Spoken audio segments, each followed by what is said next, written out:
Welcome to the Retire with Purpose podcast, where it is my mission to deliver clarity and purpose and elevate meaning in your life. And we do that in a couple of different ways here on the podcast, both focusing on the financial and non-financial aspects of your life and your retirement or pre-retired life for that matter.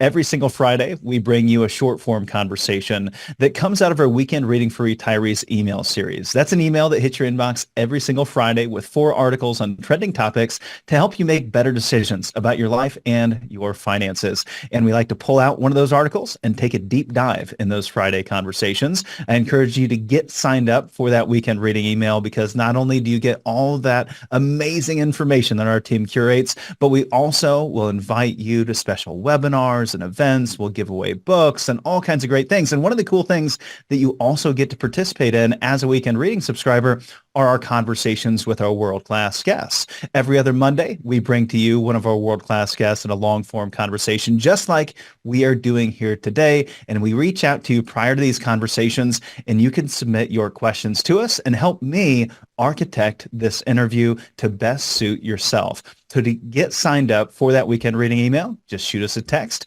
with the key letters WR to 866-482-9559. So now it's Monday. Who are we talking to today? We have Krista St-Germain. Krista is a master certified life coach, a post-traumatic growth and grief expert, widow, mom, and the host of the Widowed Mom podcast.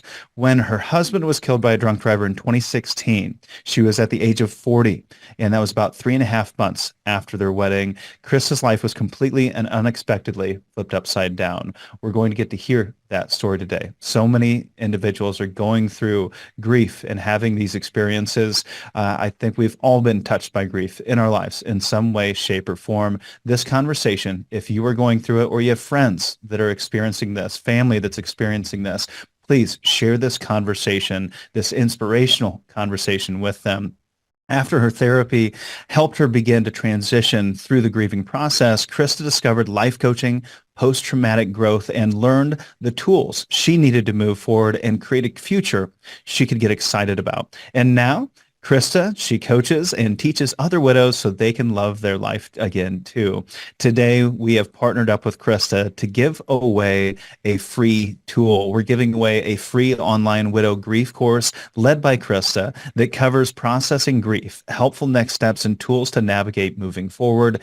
If you'd like to get that free course, all you have to do is write an honest rating and review of the podcast on iTunes. So write us an honest rating and review on iTunes, and then shoot us a text. Text us the keyword grief to 866-482-9559, and we will get you signed up for that free course. Again, all you have to do is shoot us a text. We'll take care of the rest. It's really that easy. Krista, thank you for doing that, and thank you for joining us here on the show today.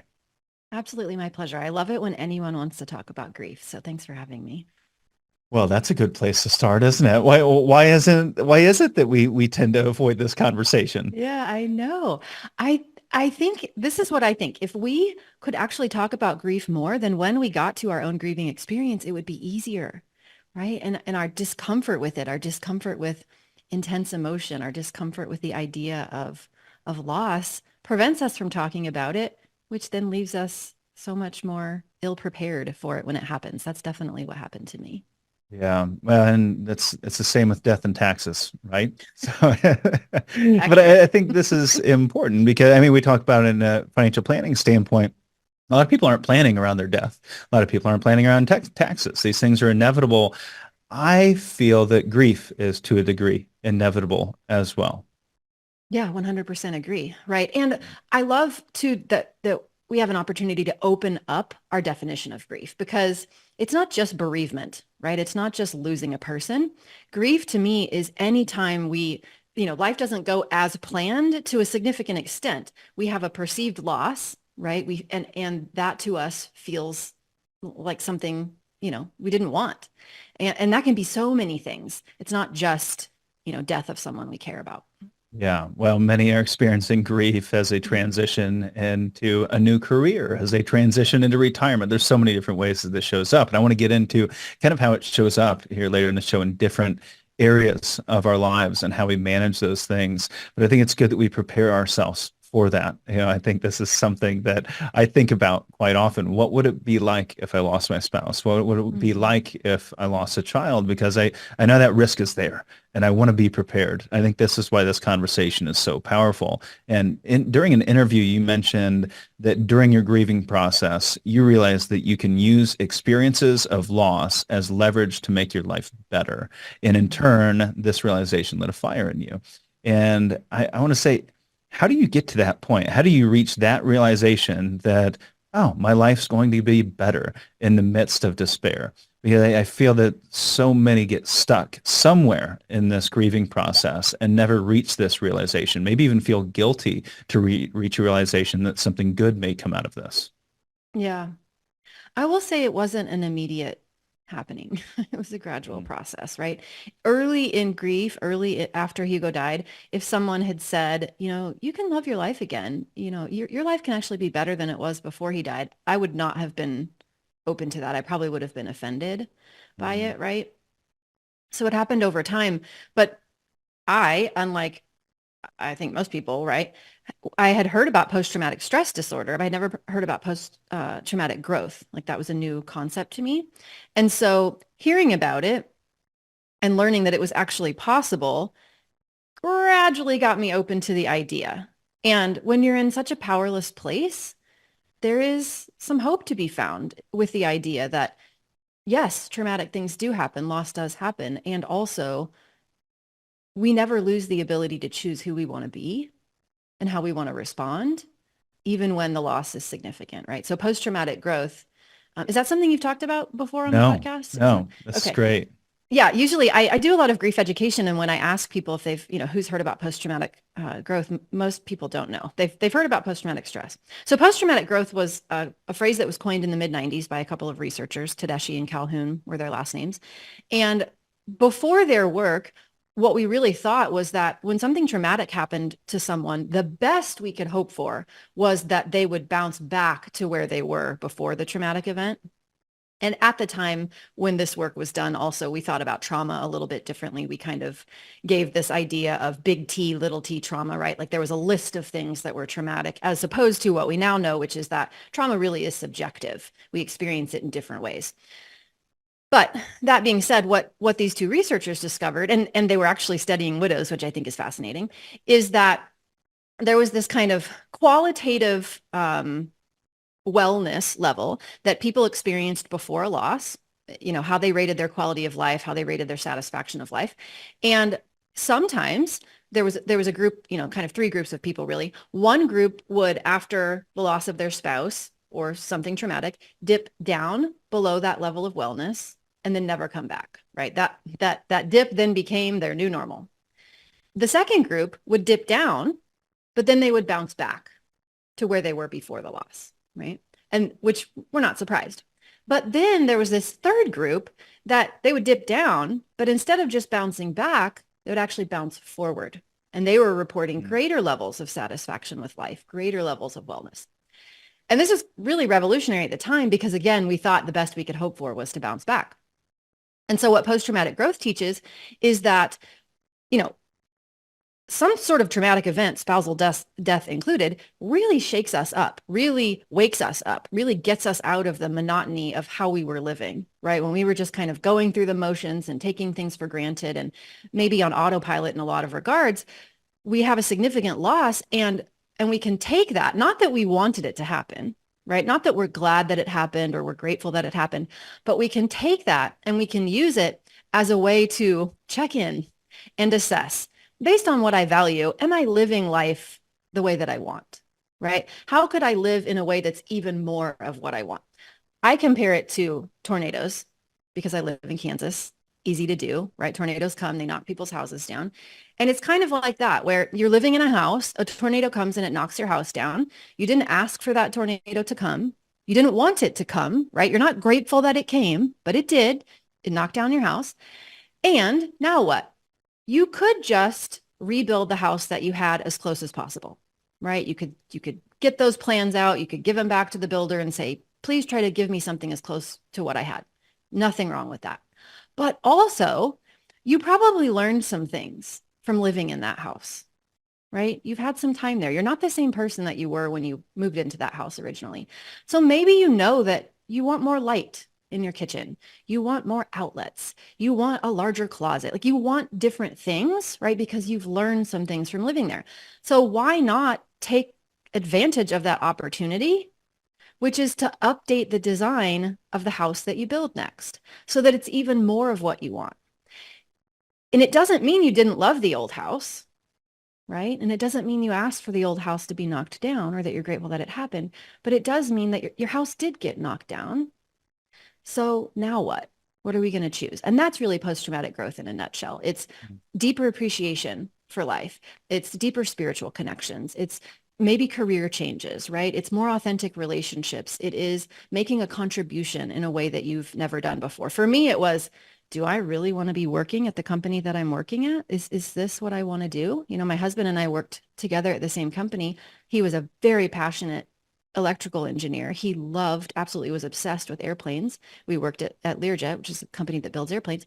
I didn't care, right, about planes. For me, it was good money. It was good 401k. It was financial stability, but it wasn't really purpose. It wasn't really impact.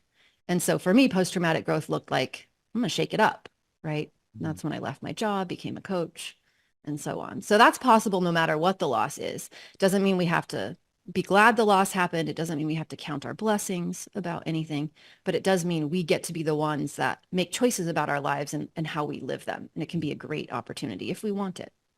It doesn't mean we're re-architecting our relationship that we had previously. We're not creating a better husband or a better wife. We're creating a better life as a whole. That Yeah. that it can. I would assume that that's where some of the guilt comes in into Mm-hmm. creating this next life. Is that, well, I had it so good before. I don't want that, spouse to feel that I'm dismissing the life that I had. Right. We make it mean things that it doesn't need to mean, right? We make the choices that we make now in the present moment mean something about that person that we cared so much about. You know, we make it mean that we didn't love them enough or that they weren't good enough or that we're moving on Hmm. too quickly. We just have all these stories that we tell ourselves that are really so painful and so unnecessary that block us from fully living into what we want now. You talk about these three individuals, one dropping down and staying there, one dropping down, bouncing back, one dropping down and moving forward. So when we talk about retirement, we think about it in different stages of life, different stages of a Mhm. major life transition. So are all of these different groups, these three groups, are they all experiencing the same stages, or do we experience stages differently? Are there standardized stages of grief? I am so glad you brought that up. It's a topic I feel very passionately about. This is another question I often ask, and I would ask your listeners, who's heard of the 5 stages of grief? And I'm going to guess everybody's hand is going up or their head is nodding, right? And then when I ask the question, who's heard of any other theory of grief? Nobody raises their hands. No heads nod because no one has. And so I think it's really important to talk about that because did you know the 5 stages of grief, first of all, was originally created in 1969. You can imagine if we were using the same financial, theories and rules Yeah. today that we were using in 1969, we might be a little bit outdated, right? Things have Yeah. changed a little since then.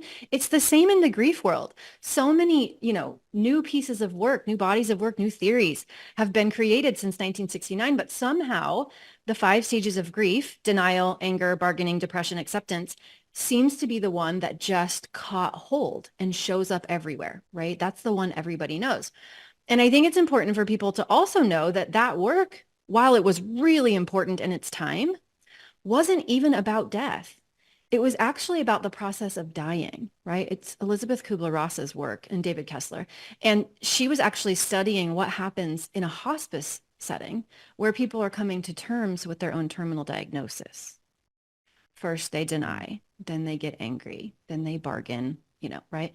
So that work was originally then documented in a book called On Death and Dying, or sorry, yeah, On Death and Dying, and then later written in a book that she wrote called On Grief and Grieving. So, and in her later years, she actually very deeply regretted that people took her work and turned it into something that implied that grief was linear, that implied that you had to go through certain stages, and if you weren't, you were doing it wrong. Because she realized, having her own grief experiences, that really didn't reflect most humans' experience of grief. It's not like that. It's very messy. There really aren't any neat and tidy stages. And when we use the idea of stages, we give people the impression that grief ends, and it doesn't, right? If grief is the natural response to loss, and we can't go back and change that the loss happened, that means we're always going to have a response to it. So yes, we may change our response over time, right? We might think different things about that loss over time. That's amazing and normal. But also, we can't undo it, which means it doesn't end. And so if I could just get us away from the idea of stages and away from the idea of ending and towards integration, right? We're not trying to get past it or move beyond it or do something so where we come to some imaginary place where we've just accepted it and then everything's amazing, because that's not how it works. Can we recognize that this is what happened? We are still living, and then decide how we want to think about it and integrate it into our lives. Very different than thinking about it as stages or a process that we have to go through. Well, you talk about that in the way of weaving it into our lives, Yeah. really weaving that grief into our lives. And I feel that I wouldn't want to weave that grief into my life. I want to get rid of it. I don't ever want to experience it again. I want to bury it. I want to go dig a hole in the backyard, put it down in there, and never look at it again. And what you're saying is it's not possible, or it's not healthy. I mean, I suppose it's possible if you spend most of your, the rest of your life in avoidance, right? Trying to avoid your feelings, which many of us do, right? We're great at that. That's sometimes why we, do a lot of extra shopping and do a lot of extra eating and drinking alcohol, right? We can overwork ourselves and distract ourselves with lots of different coping mechanisms that keep us in avoidance. It's not a wrong path. It's just not the path that most of us would make if we had skills that allowed us to actually feel what we're feeling so that we didn't need to avoid it. And But it's what no would wonder that we end up here. process look like?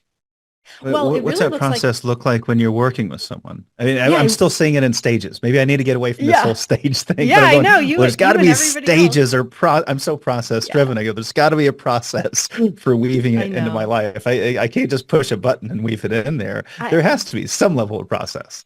think of it more like tools, right? Like, what tools can we use based on where we are and what we're struggling with, as opposed to first you do this and then you do this and then you do that. I will say, in terms of stages, that I do believe that it is helpful to normalize the intensity of early acute grief and what's happening there for most people, not because it's the same for every person, but because if you're unprepared for it and it happens to you, you can kind of question your sanity a little bit. So, early acute grief, where it feels like your whole world, just kind of exploded. And sometimes the best that you're celebrating is that you ate something that day or that you showered that day, right? You really just don't know what to do with yourself. Your hormones are off. Everything, grief is such a physical experience. Everything is off. You're not sleeping as well. You know, you don't want to eat. We widow fog is what I call it, grief fog, perhaps more broadly. But the idea that because everything is off, your prefrontal cortex, which already has kind of a limited bandwidth anyway, is just really overwhelmed. And it's like your brain is in this constant state of buffering. You know how when a computer program is running slowly and you get that little buffering wheel, you could just see it spinning. It's kind of what it feels like. It's like cotton candy in your brain. And you might have been someone who was super organized or never had to write anything down, never forgot things, always paid the bills on time. And all of a sudden that doesn't feel like you anymore, right? You're missing bills. You forget to, pick up, that your kid at daycare. I mean, who knows what it is, but it's very frustrating if you aren't prepared for it. It's frustrating even when you are prepared for it. But early acute grief can be really intense and surprising. And it's also this kind of strange place where if we don't appreciate what's happening in our brain, we can start to question our sanity. So in our brain, especially when it comes to spousal loss, Our brain is really good at, based on what it has experienced, predicting what should happen in the future, right? So if we've had a couple of decades with someone, which I'm assuming a lot of your listeners will have had, right? Then our brain has had a lot of exposure to when the garage door goes up, it's them. When something bad happens, we text them. When we reach over in the middle of the night and feel they are there, right? And our brain expects that. If someone is really important to us, can you imagine how awful it would be if you really never knew or believed with certainty when you would see them again or where they were, right? It would be very stressful if they were important to you. So fortunately, as we are living with a person, our brain has just decided some of those things for us based on past predictions. It knows when it's going to see that person next. It knows where that person is going to be. And therefore, we don't have to constantly be trying to find them or worrying about that. We can just live our lives. But when they die, our brain has to relearn to make accurate predictions. It keeps predicting based on the past where they should be and when we should see them again. And that is extremely disorienting. It's kind of like Mary Frances O'Connor wrote a book called The Grieving Brain, which I highly recommend if anyone wants to learn more about what I'm talking about. But she compares it to, if you go into your dining room in the middle of the night, you know how to avoid the dining room table, right? You know where it is. You could just walk right around it. If you went into your dining room and you walked where the table should be and it wasn't there, that would be very confusing, right? Like, where did your dining room table go? Who stole it? What happened? Why is it not there? And that's almost how it feels to someone in early grief, where we intellectually know they died, but our brain keeps expecting that we're going to find them and that they're there. And so we have a lot of counterfactual thinking, right? We have a lot of deep yearning, and it doesn't really make sense to us, and which is why we kind of question our sanity, that we know that they died, but yet we keep acting like they didn't sometimes, right? So those things are all really helpful for us to know about in early acute grief, not because it's a stage that we work our way out of, but just because it is a common experience that we have, right? And then most of us reach a place, and again, not super linear. It's not like one, acute grief ends and the next thing begins. But a lot of us reach a place, which is where I really like working with people, and I call it a grief plateau. And what that's like is where you're back to functioning. If you were working and you wanted to go back to work, you could, right? The grief fog is less intense. The emotional swings are less intense. People have probably stopped asking about you at this point. You look to them like you are doing fine, right? They might not want to bring up the loss around you because they're now worried that they will set you back or, make it worse for you. But how you feel on the inside is not the same as how people perceive you on the outside, right? You're back to functioning, but you're not really loving your life. And you feel maybe empty and hollow and robotic. This is where I really want people to know that is not where we have to stop. It's common, right? It's common to be in that plateaued space, but this is that place where people start saying things like, well, and I did this, I guess I should just count my blessings. I guess I should just be grateful for what I had because it's probably never going to be as good as it once was, right? I guess this is what people call that new normal. And we don't say that with an air of hopefulness. We say that with an air of resignation. Right? Like, I'm going to survive. I'm going to get through, get by, but I'm really just going to tolerate a life that's less than what I actually want because this must be the way that it is when you go through something like this. Womp womp. Right? So there's nothing neat and tidy about it. But, what I really hope people will hear is that all those things that happen in acute grief are so normal. And it doesn't mean we've done anything wrong, right? At all. That's just grief. And also, when we get to a place where we feel like things are kind of back to functioning, but we don't feel great, let's not stop there. So I went on a little rabbit hole.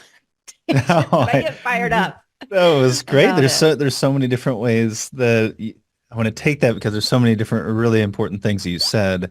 And I just really think before we move on, it's important to emphasize something that you mentioned, which was celebrating the wins during that acute stage. You mentioned you celebrate eating that day. I've got to imagine though, now you're working with people, you're coaching people through this. You probably have to remind them to celebrate those things. And maybe they feel a little guilty about celebrating those things. How does it look to really celebrate during the most trying part of your life? Yeah.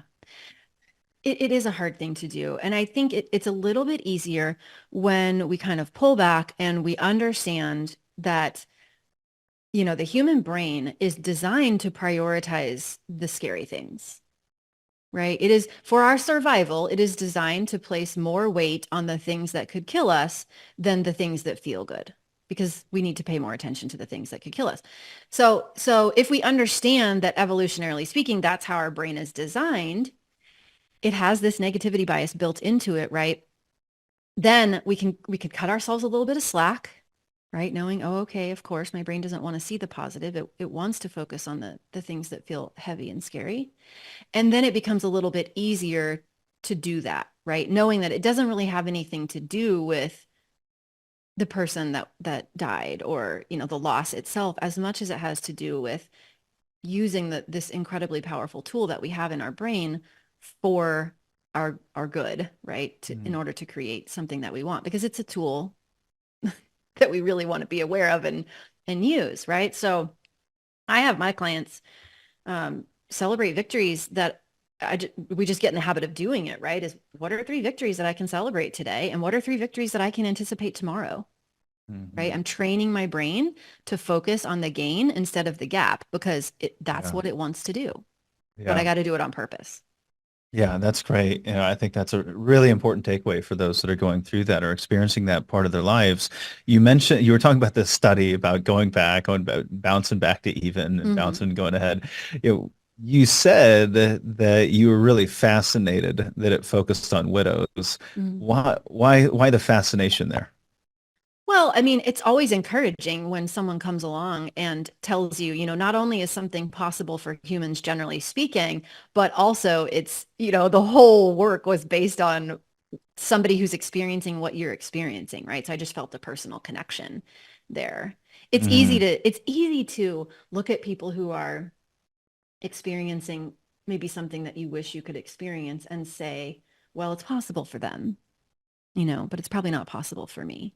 And so I think hearing that work was based on widows, it's easier then to believe, okay, well, it's possible for me too. Yeah, but statistically speaking, it made a lot of sense that it focused on widows as well. Totally. Yeah. We have some stats here from a 22 AARP article. 58% of women aged 75 and older experience widowhood, compared to just 28% of men. Additionally, the average age of widowhood is 59. I've listened to other statistics. We had David Bach on the podcast years ago, and he talked about, I believe it was 80% or 85% of men will die married. Well, that means if there's 80 to 85% of men dying married, then the odds are pretty good. That probably you could almost conclude that 80% of women are going to become a widow at some point during their lives. And we usually plan for these types of risks. When it comes to building a financial plan, we always plan for the biggest things that could derail our lives, derail our financial lives. Long-term care is one that's always discussed, right? 70% chance that a 65-year-old couple are going to need long-term care at some point in their life. So they say, all right, well, what's the long-term care solution? Let's look at different options so that I can fill that gap. There's nearly 100% chance you're going to experience a down market during retirement and 100% chance you're going to experience a recession. So we plan for those down markets. How do we insulate ourselves against a down market or market volatility? We do these things to plan. And then we have this risk that is just as high, if not higher, which is I'm probably going to lose my spouse someday, but we don't plan for that. Yeah, and that's why we're having this conversation. But so many I've heard say that lose a spouse say, I could have never prepared for that. I could have never planned for that. I could have never been prepared to lose my husband, could have never been prepared to lose my wife, my child, whatever that is. When you think about your loss, do you feel that you would have done anything differently if you had it to do over again to better prepare yourself for that experience in your life? Yeah. And as you say it, that has not been my experience that people plan well financially. So I'm glad that's normal in your world and your listeners, perhaps that's why they listen, right? Because that is something that they value and have already created for themselves. But I find there are so many women and couples who aren't having those conversations, who don't, they have no idea where their money is. They don't know where their passwords are. There are some real challenges that they could be prepared for that they're not. And I don't mean that to say that only happens, when someone's killed in an accident. I'm talking about even when it's a long-term terminal illness, right? We're not having conversations because we don't want to feel the intense emotions that come along with those conversations. So amazing to those people who are, but I think there's a lot of people out there who aren't and could really benefit from getting curious about why they're not, right? Mm-hmm. I think for in answer to your question, what would I have done differently? If somebody had given me the skill of allowing intense emotion to pass, if I had had tools for that in advance, that would have helped me. We live in a culture that teaches us, first of all, that happiness is the goal, right? That if we're not happy, we're doing something wrong. And most of us have grown up or been taught that we're really just going to, resist emotion, react to it, avoid it. But most of us have never actually been given tools for how to allow intense emotion. And intense emotion is a huge part of being human. And it's certainly a huge part of experiencing grief, right? And so if I had had what I now teach with regard to how do you feel a feeling, grief would have been easier, right? And it would also, not just in early acute grief, have been easier, but it would have been easier to not create, I call it the stagnation zone. Like if you can imagine, you have a lot of intense emotion and you have a miserable experience of that emotion, right? It's kind of understandable why you wouldn't want more. But if you if you want to actually really live again, then that means you're going to have to expose yourself to more emotion, right? If you want to try something new, you risk the chance of failure. And if you fail, that means you're going to have a feeling about that, right? If you were in a relationship and you want to be in a new relationship, now you have to be vulnerable again and you could be rejected and you're going to have some feelings about that. So what I see a lot of us doing is because we don't have the skills to allow intense emotion, which makes sense because nobody taught us, then when we get to a place where we can just tolerate what we have or go and create something new, we tend to tolerate what we have, right? We tend to not take new chances. And I actually see this showing up with women in money on a regular basis because they might not believe that they're good at money, right? They might have a lot of fears around money.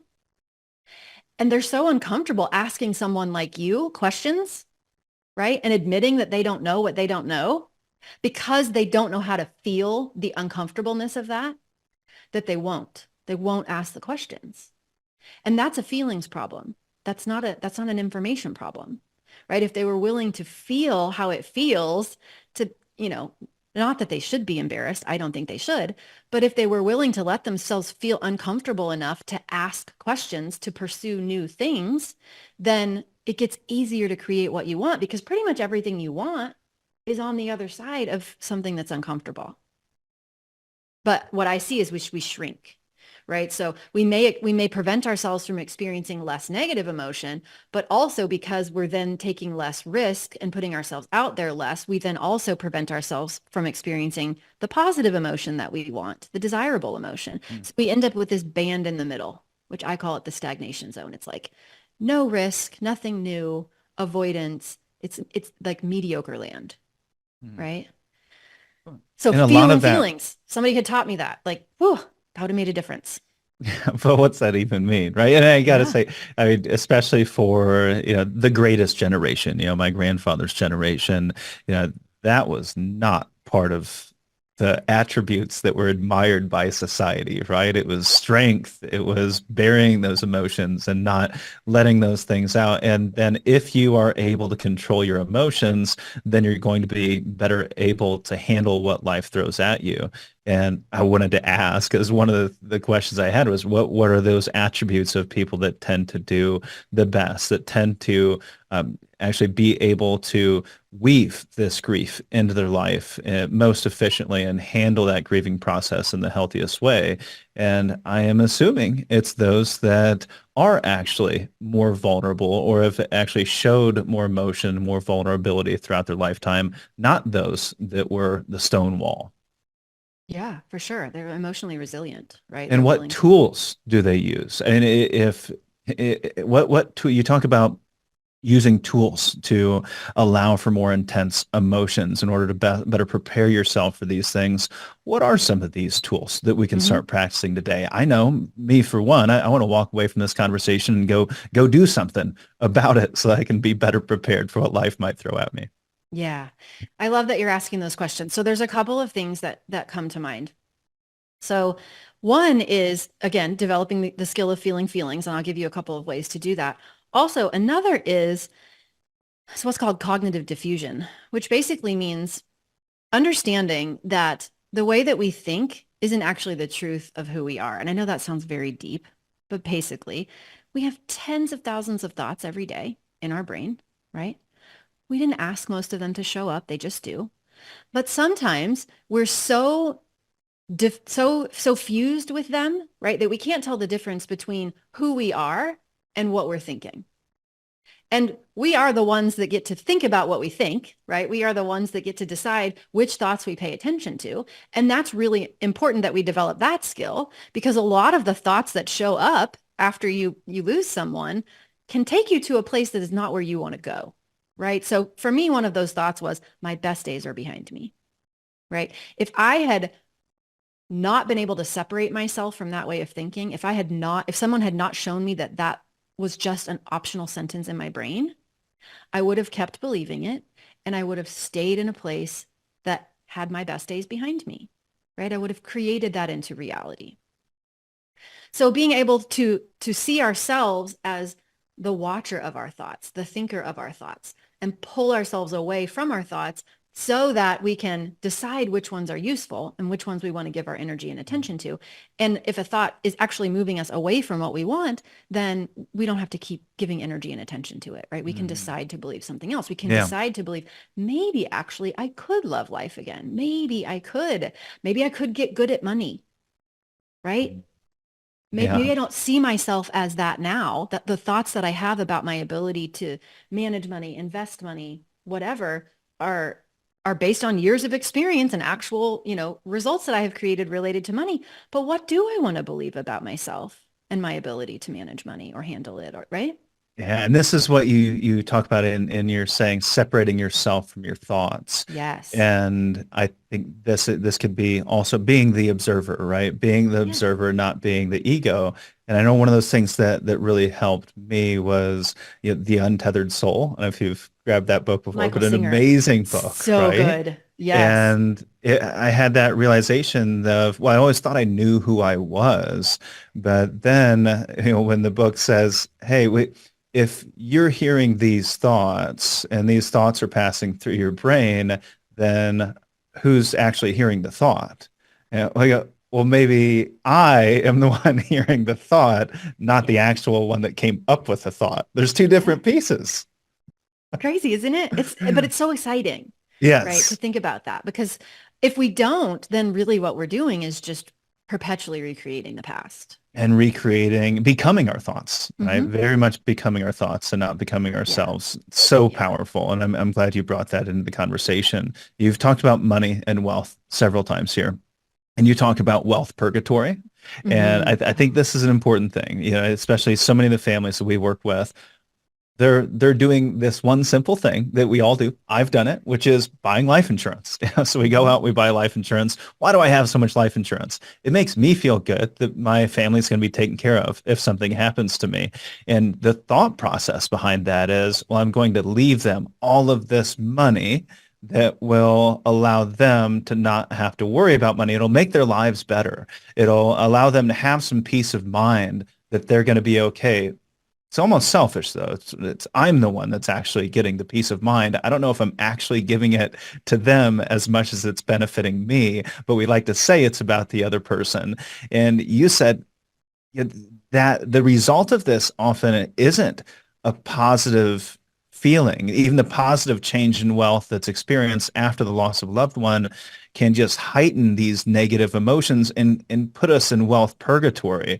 Talk to us a little bit about that. Yeah. Yeah. One thing I've learned is that money doesn't create our feelings, right? Money doesn't create safety. Money doesn't create happiness. Money doesn't create fear. Money is a neutral thing, right?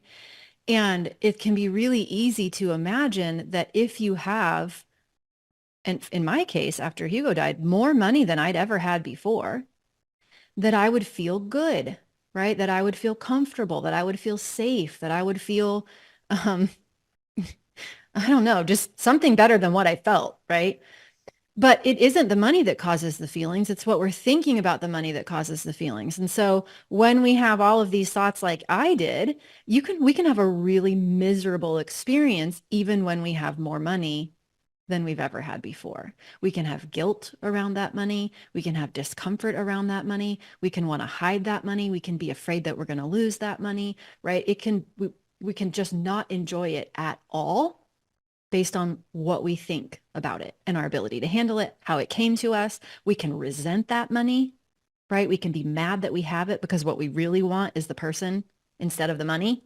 So it can just be a really complex experience and surprising if you expected that more money equals a particular emotional experience, because it doesn't. Yeah, you say to put those money beliefs under a microscope. Hey, let's put Yeah. them under a microscope. Why is this money making me feel bad? Why do I feel bad Mm-hmm. about wealth? And then I think it also shows up for retirees that have stepped in and now they kind of feel lost with the wealth because now they want to spend it and they should feel good about spending those dollars that they save because that's why they saved them in the first place. So I think this has a lot of application. And you talk about using some tools or leveraging a tool with your clients to put them under a microscope called the self-coaching model or the thought model to Mm-hmm. analyze those thoughts about money. How does this work? How do we implement this? Yeah. Simply put, if we could just classify a way of thinking about money as a move toward what we want or a move away from what we want, and then look at it through that microscope, right? So money is just math. The drama doesn't come from the money, right? The drama comes from the way that we think about money. So if we could just dump out all of our thoughts about money, right? What are all the thoughts we have about money? What are all the thoughts we have about our ability to budget, to spend, to invest? Um, we would probably fill up a couple of pages, honestly. Most of us have a lot of thoughts about money. You know, it takes money to make money. You got to work hard for your money. You could lose money, right? It can be taken from you instantly. Like I'm sure you have tons of examples of these that you've seen within your own clients. But when we get those all out onto paper, the tool that I use is called the self-coaching model, but essentially what it says is money is the circumstance, right? It's the math. It does not cause the feeling, right? Things that happen to us in the world, those are just neutral things. They don't mean anything to our brain until we have a thought about them.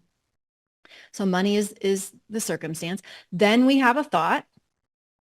Thoughts create emotions, feelings, right? So thoughts create emotions and feelings.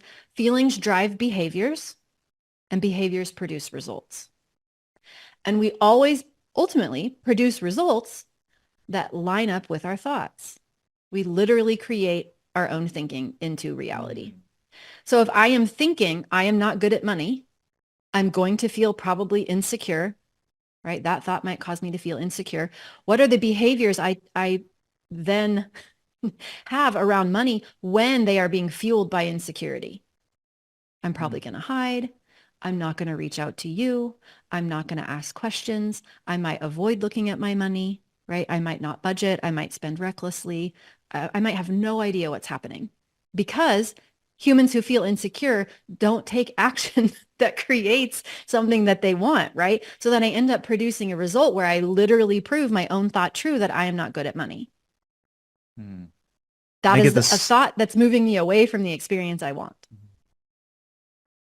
Right. I get the But sense that you could move this model in either direction. So you could start at the end or you could yes, start at the beginning, depending on where you find yes, yourself. yes, yes, you can start in any line. And I don't want people to get lost in trying to use that tool because it does take some practice to use it. But what I really want people to know is that what you're thinking is only true because you keep thinking it and because your brain keeps finding evidence for it. So you will just think you are making an observation when you say that I'm bad at money, right? You won't think that's a thought. You will think you're just telling someone the way that it is. And so that's why the diffusion piece is so important.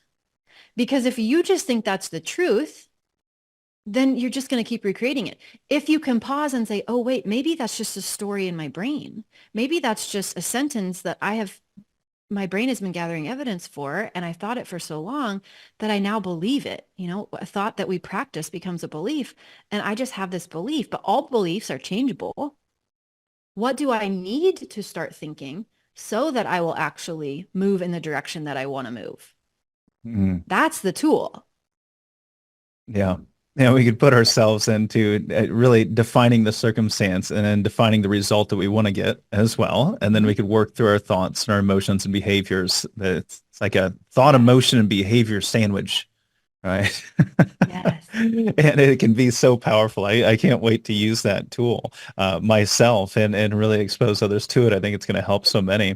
There's a couple other questions that I kind of want to wrap things up with. Mhm. And I think, one of those things that I want to ask ties back into something you said earlier, right at the open of the conversation. You said you were in this acute stage of grief.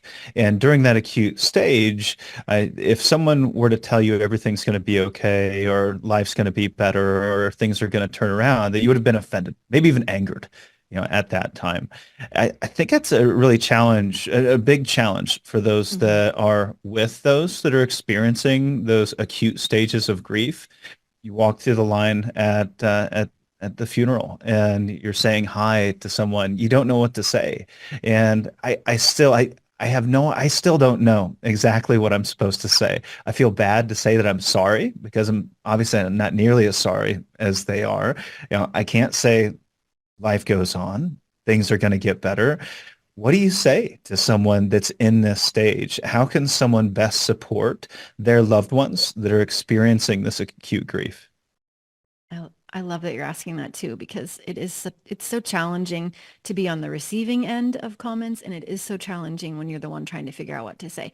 So before we decide what to say, I think we want to pull back and we want to think about what our motivations are. So again, because most of us are taught that feelings are problems, and we're taught that we're supposed to be happy all the time, and we don't really have great skills to stay present with intense emotion, then what really we're doing is we're sensing, undesirable emotion in someone else, and we're uncomfortable with it. And we don't intend to be selfish, but sometimes what we're really trying to do is we're trying to make them feel better so that we can feel better. We don't know how to be comfortable with their discomfort. And so we're trying to say things that solve it. They're in a better place. They're no longer suffering. You'll find someone else, things like that. That is not what we really want when we are experiencing that kind of emotion. We don't want somebody to take it away from us. We just Mm. want somebody to witness it. We just want somebody to be there with us as we experience that emotion. We don't want to be talked out of it. So if we can remind ourselves that our job is not to talk someone out of how they feel, we're not trying to make them feel better. There is just so much comfort that comes when someone witnesses what we're going through and is there with us as we go through it. And that makes us so much less likely to say the thing that is dismissive. And that makes us more likely to find a connection with the person, right? I love you, right? It comes from a place that says they are not broken. I don't have to fix them. I'm just going to be with them as they experience this. And Mm. that will have us saying completely different things I because our motivation isn't to change them. It's just to bear witness and be with them and let them be as they are. I love you. I care for you. I'm I here love for you. you. Hmm. Oh, yeah, that's great. What about from the other side of things? How should someone that's grieving share that grief? When they're in those acute stages, I feel that's going to be significantly different than the plateau. I see someone in the acute stage just shutting down, maybe. I see those that are in the plateau stage. I've seen this, and they don't want to. They don't want to be the poor me person anymore. Mhm. Right. And so then they're not talking about it at all, whether they're in the acute stage or the plateau stage.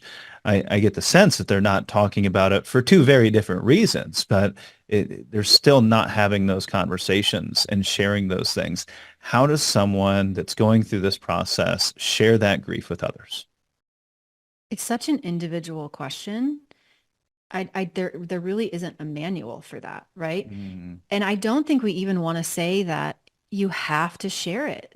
That's not what everybody finds helpful, right? Some mm, people don't really want to do a lot of talking about it with other people, and that's okay too.